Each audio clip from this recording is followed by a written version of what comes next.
सभी को नमस्कार। आज हम कक्षा 7 की हिंदी पाठ्य पुस्तक दुर्वा भाग 2 में दिए गए पाठ 5 थोड़ी धरती पाऊं के बारे में पढ़ेंगे।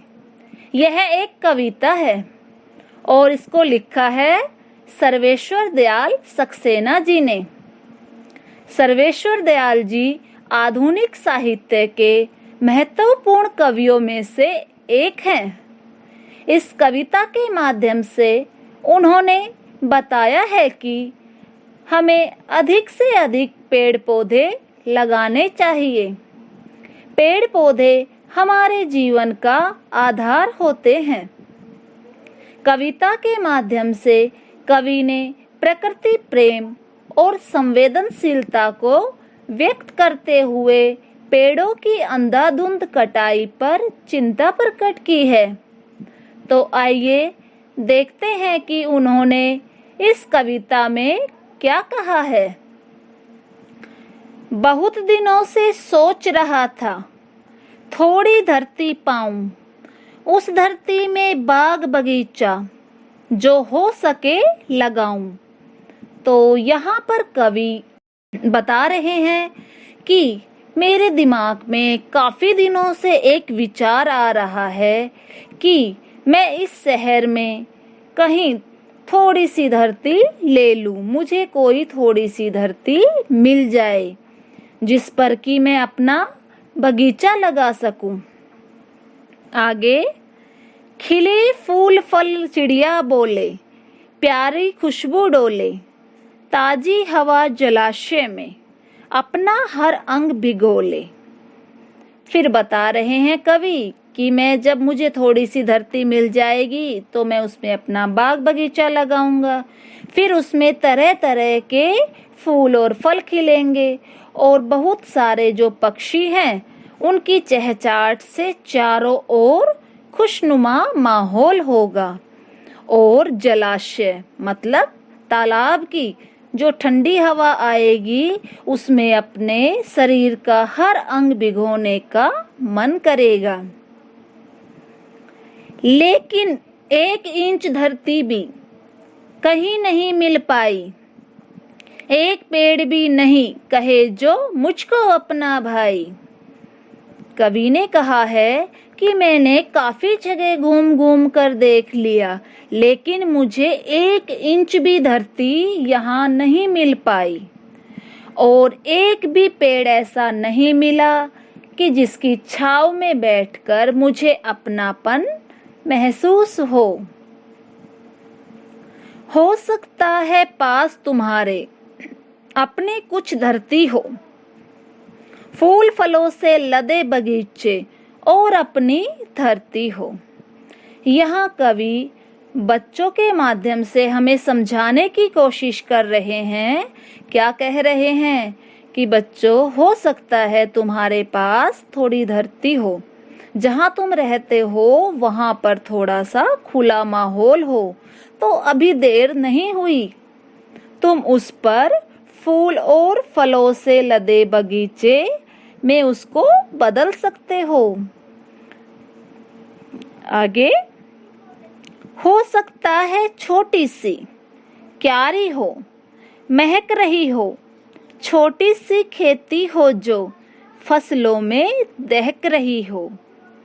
कवि इन पंक्तियों में बता रहे हैं कि हो सकता है कि वो क्यारी छोटी ही हो, अर्थात तुम्हारे पास भी जो जमीन है, धरती है, वो थोड़ी हो, लेकिन तुम अपनी मेहनत से उस छोटी सी क्यारी को महका सकते हो।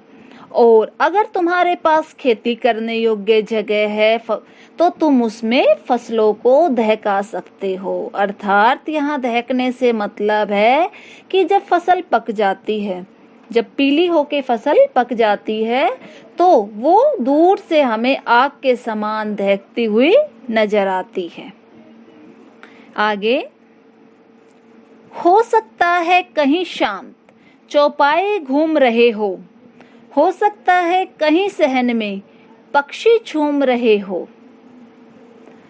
तो विनती है यही, कभी मत उस दुनिया को खोना, पेड़ों को मत कटने देना, मत चिड़ियों का रोना।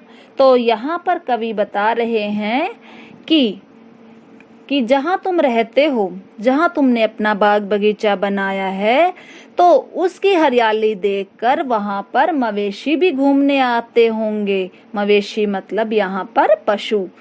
और वहाँ तुम्हारे उस आंगन रूपी बगीचे में पक्षियों की चहचहाट भी होगी। फिर आगे कह रहे हैं, और मेरी तुमसे सभी लोगों से कवि विनती कर रहे हैं कि मेरी विनती है कि तुम उस मनोहर प्रकृति को कभी मत उजड़ने देना।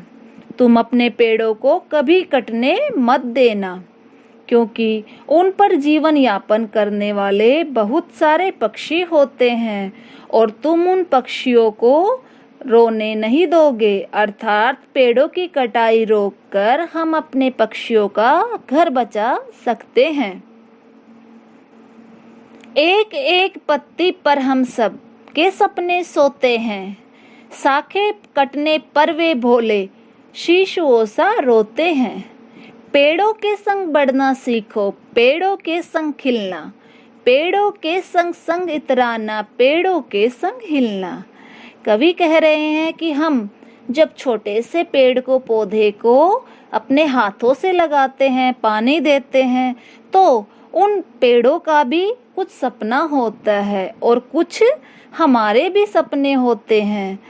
अगर हम उन पेड़ पौधों की टहनियों को, शाखाओं को काट डालेंगे तो वो भी शिशुओं की भांति रोएंगे। आगे क्या कह रहे हैं कि बच्चों की भांति वो रो पड़ेंगे, क्योंकि तकलीफ तो उन्हें भी होती है, वो भी सजीव होते हैं। फिर कवि पेड़ों से हमें प्रेरणा लेने की बात कहते हैं कि हमें पेड़ों से सीख लेनी चाहिए। क्या?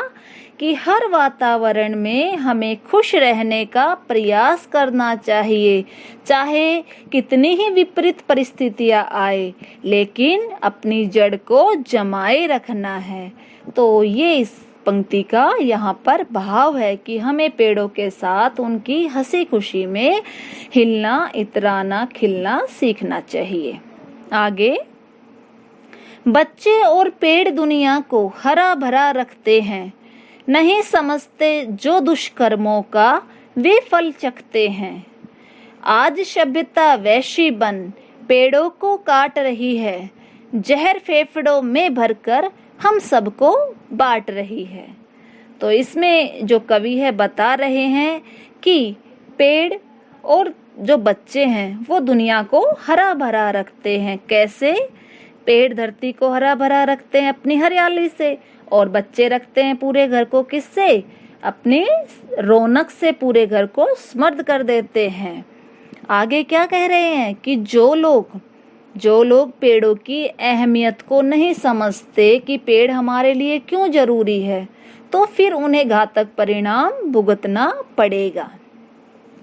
आगे क्या कहते हैं कवि कि आज का जो हमारा ये समाज है, वहसी समाज, असभ्य, जिसको बिल्कुल भी संस्कार नहीं है, जो अपने संस्कार भूल बैठा है, तो वो क्या है? पेड़ों की अंधाधुंध कटाई कर रहा है, दिन रात पेड़ों को काटने में, उन्हें जलाने में लगा हुआ है। और जब पेड़ जलते हैं तो जो उनकी जो वायु होती है वो हमारे फेफड़ों में जहर भर रही है, और फिर हम एक दूसरे को उसी जहर का आदान प्रदान कर रहे हैं। तो ये लोग न तो अपने बारे में सोचते हैं, न कल के विषय में सोच रहे हैं, न आने वाली पीढ़ी के विषय में। ये तो बस स्वार्थवश सिर्फ अपने तक ही सीमित है। तो बच्चों, यहाँ पर अपनी जो कविता है वो समाप्त हो गई है, और इस कविता के माध्यम से कवि यह संदेश देना चाह रहे हैं कि हमें अधिक से अधिक पेड़ लगाने चाहिए, क्योंकि पेड़ हमारे लिए लाभदायक है, हमारे वातावरण को, हमारे पर्यावरण को शुद्ध बनाते हैं और हमारे संसार को खुशहाल बनाते हैं। तो हमें इनका संरक्षण करना है, इन्हें बचाना है, आने वाली पीढ़ी के लिए इनको बचाए रखना है। धन्यवाद बच्चों।